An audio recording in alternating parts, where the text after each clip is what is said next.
Welcome to episode 103 of the High Volume Hiring Podcast. I am Stephen Rothberg and probably one of the spookiest people that you've ever met.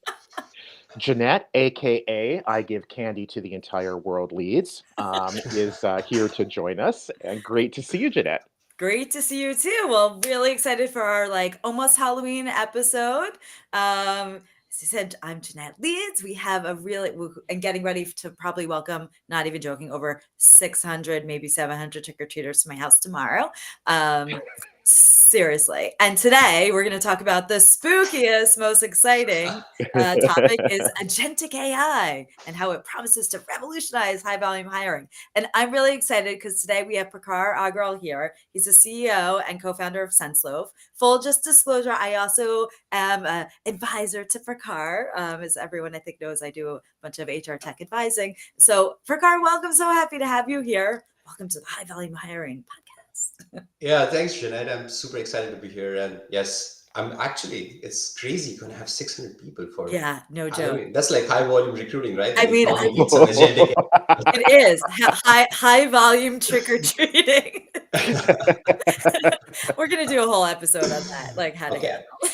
handle. Awesome. Well, why don't we kick it off and just give everyone who doesn't know about SenseLoaf, what is SenseLoaf? Give us a quick background, who you are. Well, we know CEO and co-founder, but just give us a background and then we'll dive into the agentic AI spookiness. No, absolutely, absolutely. So SenseLoaf is also an AI company solving core issues with talent acquisition. The difference is we have been doing this for now 6 years, and we see AI as an enabler. So for us, we started from the problem, right? Instead of pushing a product to companies, so this is how you do it. But we actually try to learn what are the problems that different TA teams go through, and then we see what kind of AI is needed to solve that. So that has allowed us to do the evolution from NLP, ML, AI now to agentic AI. So there we are. So for us, it's an enabler to solve the core issues with TA rather than saying oh, this is how we should do it. And this is how the problem is, and you should go about it. So for the listeners that aren't familiar or aren't real sure what the difference is between machine learning, AI, LLMs, agentic AI, give us a bit of a primer. What makes something agentic in terms of AI? So I think the fundamental difference is that all of these NLP, ML, all of these classic AI models, they require a context, right? They work within human guidance, supervision. Agentic AI is more autonomous. So it has the ability to make certain decisions autonomously where you don't need 100% human oversight. So that is the fundamental difference is autonomy is the keyword I would use is when it comes to agentic AI. And so give everyone an example of what decision, because I know there's some people, and I'm thinking about those who are maybe in compliance roles and whatnot, where they're oh my God, something's making a decision, that's super scary. But to me, obviously that doesn't need to be spooky, scary Halloween. What's sort of a decision, or I would say a low risk decision that, So so like a classic ML, right? We'll take a chatbot, right?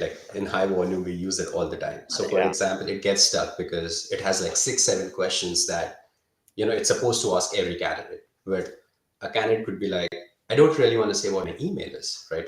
Because it's then that chatbot will be stuck.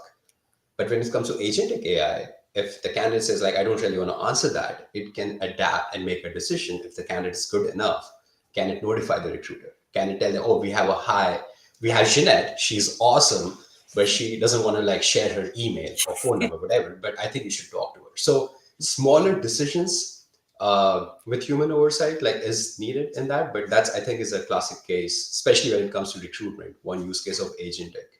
And as you said about compliance, I 100% agree with that, right? Because we always, I think, from the last 10 years, we have been worried about it, right? Oh, it's going to take our jobs. It's going to, make decisions. And we have seen hundreds of lawsuits, right? But that's where that human in the loop is very important when it's come to agentic AI, because that's where it makes a difference. There's always a human in the loop that is giving directions. So think think of it as like an intern, like a smart intern that's working 24/7. And you have given that system clear instructions or a framework around which it can or cannot make decisions. So that's a really great analogy because I'm envisioning back when I was young, doing basically an internship, and my boss could kind of give me like an overview. Yeah. This is what I want. These are the issues I expect to encounter. But it would have been ridiculous for this one boss that I'm thinking of to tell me every little thing.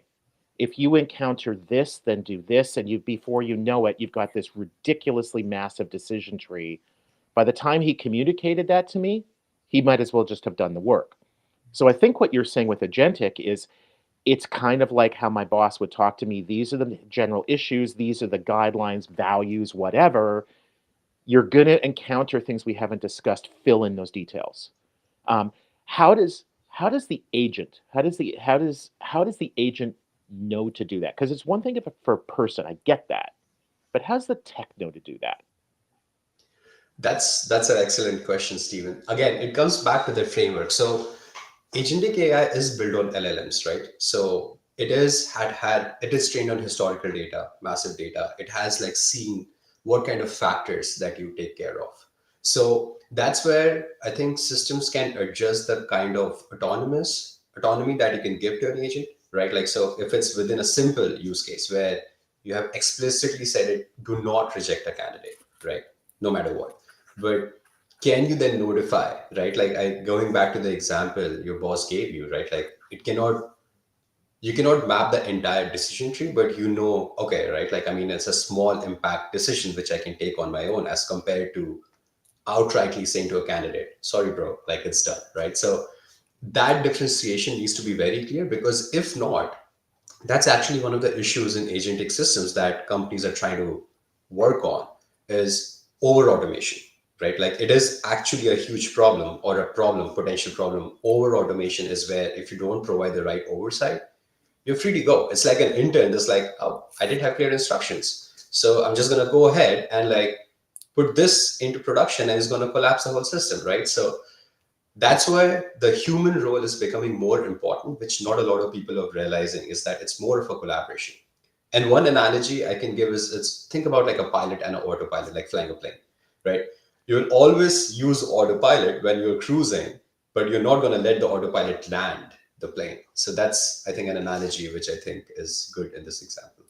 I love that. That is such a perfect analogy. And again, it's not so scary, right? We need that human oversight. It's okay. I want to go back to one of the points you made at the very beginning, like when you started SenseLoaf, right? Which was the idea of what is a problem that you're trying to solve versus like, oh, let's just go off and do this. So maybe you could talk a bit about like one of those problems, but obviously tie it to high volume since we're on the high volume podcast. And I know a lot of like customers that you work with, it's all high volume because that's, I feel like such a great use case. But maybe let's tie back to one of those to bring it to life of how Yeah. agentic AI promises to revolutionize, like fully revolutionize.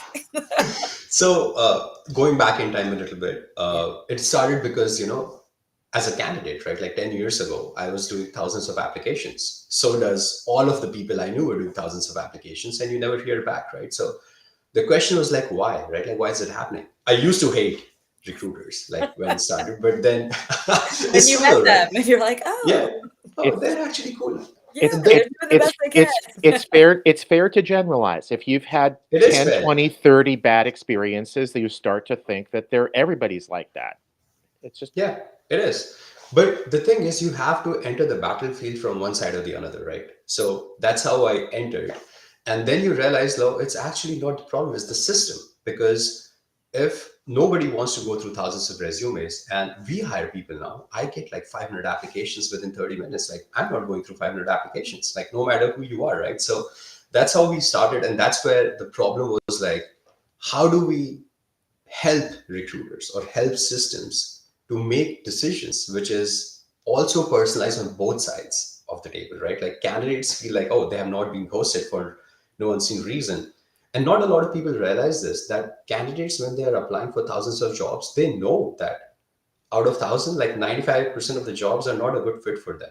So once they hear it, and not a lot of people take that into consideration, they know that, but they have been taught to play the high volume game of spray and pray, which both sides are doing it, right? So that's why the collaboration piece is so important, is where how can I proactively get to my top 5%, but I still are being human to my rest 95%. So that was the reason we started SenseLoaf, is because like we need to have an automated matching system to at least take the first level. And then from there, it has evolved from an NLP model to a semantic matching model to a contextual matching, and then to agentic system is where one example I would like to give in agentic is now hiring managers, they will give an example. Oh, I want someone like Jeanette. Like she was super cool at this job. I need somebody like her. Or But I don't not, want frequent hoppers. but not Steven. Not I Steven. think we can, Let's be clear. Okay. because your client wants to hire somebody who's good, who's competent, who's going to be reliable, and okay, I'm cool with this. I'm totally cool with this. In this scenario, Steven, you are giving the instruction, saying like, "Oh, I want." Oh no, I'm the shining example of the no. Exactly. Let's move on. Wow, but I'm sorry. Please go ahead with the example. Yeah. No, but it can pick up these things like, okay, I want somebody who's not a frequent hopper, right? Yeah. So a traditional AI system will not be able to do that because it's looking at keywords, skills, etc. So then you're looking at trade-offs. Somebody who has worked at 1 year at OpenAI is obviously you want to pick them with somebody who has worked at 3 or 5 years at like a normal company, right? So these signals are impossible to pick in high volume. But with an agentic system, it can pick up those contexts because you have given that context around industry, skills, preferences. So you're combining all of that when a screening agent is going and looking and screening candidates on that. Cool. One of the things that intrigues me about not just agentic AI, but AI is in general, when it comes to high volume, is the ability for employers to really do some A/B testing. Traditionally, recruiters can think, if I hired Jeanette instead of Steven, I hired the better person, right? Jeanette started, she's been with us for 3 years, she's been highly productive, so clearly Jeanette was a good hire. The problem with that is they don't actually know because they didn't hire me. And so they don't know what I would have been like. In a high volume environment, you can do A/B testing. And have you done any of that with the employers that you work with, where it's like half of the candidates randomly selected went through your system, half of the candidates randomly selected went through their traditional system, and then you look back 3 months later, a year later, whatever, to see which group performed better? That's a really great question, Stephen. And the A/B testing thing, we already, like, if you look at marketing and sales, we do A/B testing all the time. Yeah. Right? Like, I mean, this literally is the foundation on how people run marketing and sales. So why not recruitment? So even in recruitment, we do A/B testing where we do take how recruiters have been performing. We actually have data to see like how recruiters' performance was before they implemented our system, what kind of people they were hiring, how much time they were taking, and then they look at our system, and then yes, so we have seen data where we have seen actually increase in retention data also, that people who have been engaged better, who have been considered more human through the process, are actually staying well within the company. So that A/B testing we do all the time.